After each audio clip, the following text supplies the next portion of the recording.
Kemarin sempat nonton videonya dari Dr. Indrawan mengenai ada apa dengan Netflix atau Netflix di titik nadir.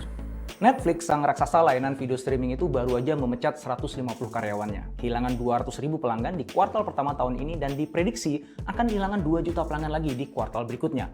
Saham Netflix juga drop 70% dibandingkan 6 bulan lalu.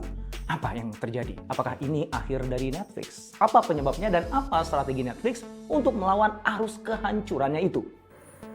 Di video itu dibahas kalau Netflix sedang berada di masa-masa sulitnya sekarang ini. Kenapa?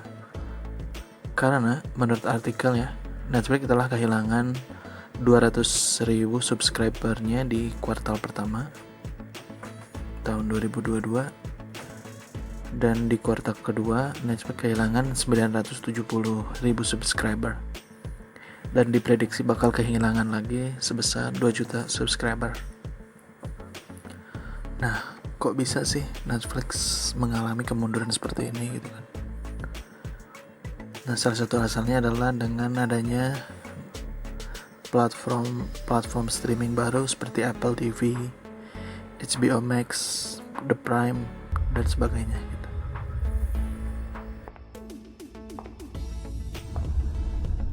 Hello, can I help you? Nah, tapi sebelum Netflix mengalami hal seperti ini, Netflix juga dulu pernah mengalami masa-masa sulit gitu. Ketika dulu Netflix mencoba gitu merubah metode penjualannya dari menyewakan DVD ke layanan streaming. Jadi dulu tuh Netflix kayak tempat penyewaan DVD gitulah ya. Nah, mereka mencoba untuk merubah ke layanan streaming. Akibatnya ketika mereka mentransisikan diri, mereka kehilangan sebesar 800.000 subscribernya dan saham mereka turun di 75%. Nah, jadi hal yang terjadi sekarang hampir mirip dengan yang terjadi dulu ya. Nah, tapi yang keren dari Netflix, mereka tetap berinovasi meskipun tahu bahwa mereka bakal kehilangan banyak hal gitu. Jadi mereka tahu bahwa hal-hal yang mereka lakukan transisi ini pasti mengalami banyak kekurangannya atau banyak terjadi musibah atau masalah lah ya. Tapi mereka tahu bahwa dengan melakukan inovasi seperti ini, mungkin mereka akan lebih maju lagi ke depannya gitu. Dan ternyata memang kejadian ya. Ketika Netflix merubah layanannya kepada streaming di tahun 2019 puncaknya ya, ketika pandemi kemarin, saham Netflix bisa mencapai gitu 306 miliar dolar atau 4.500 triliun rupiah lah, ngeri bisa, banyak banget ya. Nah, apa sih sebetulnya pelajaran growth mindset dari Netflix ini? Nah, yang pertama adalah Netflix itu tetap berinovasi. Mereka tidak nyaman di biasa-biasa aja gitu. Kalau kita perhatikan setiap perusahaan gitu, bisnis, karir pasti ada masa turunnya gitu atau masa dipnya gitu kalau dalam bukunya Seth Godin mah. Atau masa stabilnya itu stagnan gitu, nggak naik nggak turun ya. Nah, ketika kita terlalu nyaman untuk tidak berinovasi gitu ya dan mengembangkan diri, misalnya mengembangkan perusahaan atau bisnis kita atau karir kita gitu, bisa gitu bisnis kita jatuh, bangkrut seperti yang dialami Nokia kayak gitu, Nokia, BlackBerry ya. Mereka tiba-tiba jatuh padahal mereka tidak melakukan hal yang salah gitu. Bahkan bisa mengalami kebangkrutan atau kalau dalam karir bisa mengalami pemecatan gitu. Kita bekerja baik-baik, tiba-tiba kita dipecat gitu. Nah, karena kita nggak akan ada yang tahu gitu bakal seperti apa masa depan itu. Nah, sama dengan apa yang dilakukan Netflix ya.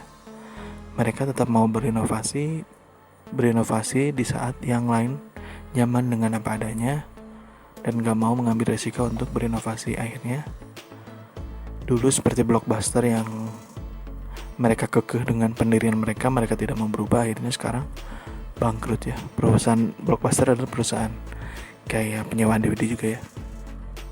Nah, karena dalam bukunya Purple Cow, Seth Godin bercerita gitu, lebih baik mengeluarkan uang untuk membuat 10 inovasi baru dan gagal gitu. Bikin 10 hal baru, inovasi baru tapi gagal, daripada memasang banyak iklan gitu supaya produk kita dikenal orang, memasang banyak promosi supaya produk kita laku gitu.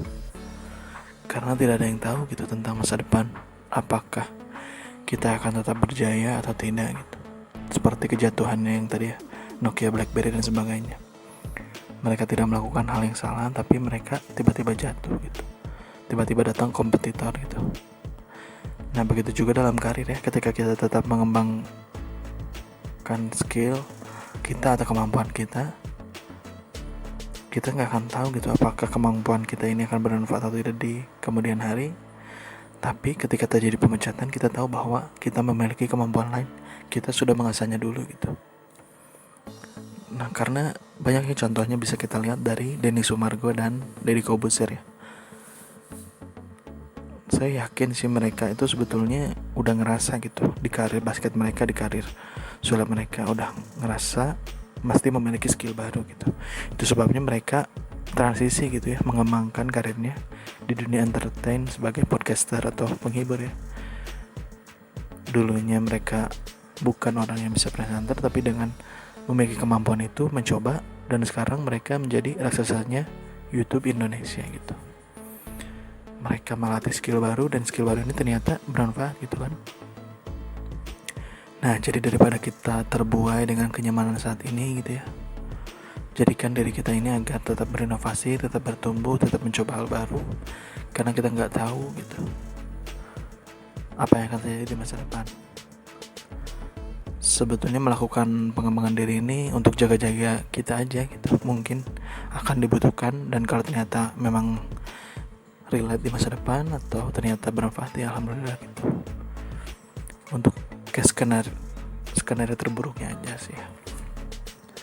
Karena saya juga sama ya, saya juga mencoba gitu dulu kerja, dan sekarang mencoba bikin video kayak gini gitu. Apakah ini bakal bekerja ya nggak ada yang tahu gitu. Cuman ya coba-coba aja gitu. Semoga ada penghasilan dari sini gitu kan, lumayan. Terima kasih yang udah nonton. Assalamualaikum.